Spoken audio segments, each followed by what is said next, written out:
Hey everybody, it's Gary the Google guy here today, and I got a new update for you regarding Sheets and Gemini within. So what's really cool is that Gemini now has the ability to diagnose and fix formula errors in one click.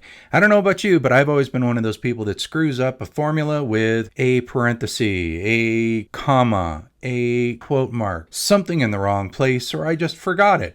So what's really cool about this is it's actually going to fix it for you and help you out. So let's show you how it's going to work. I've got Gemini within Workspace turned on. I've got my smart features turned on. So those are the things that you actually need to have for this to work.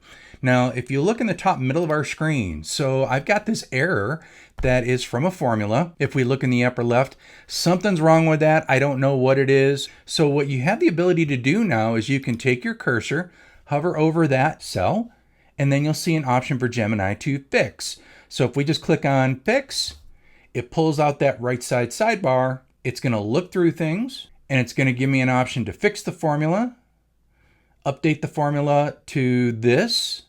And if we look just to my left, it is now fixed automatically. So it has now been fixed for me, and it looked like I added quote marks to something that did not need it. And it actually explains that on the underside in that right side panel of what was wrong, what did I do, what did I miss, that kind of thing. So pretty slick, pretty cool. Started rolling out on the 22nd of June. Hopefully you've got it. If you don't, you may just need to empty your cookies in cache. So with that, until we meet again, another day, another time, another tip, trick, hack, or update, this is Triple G signing off, signing out.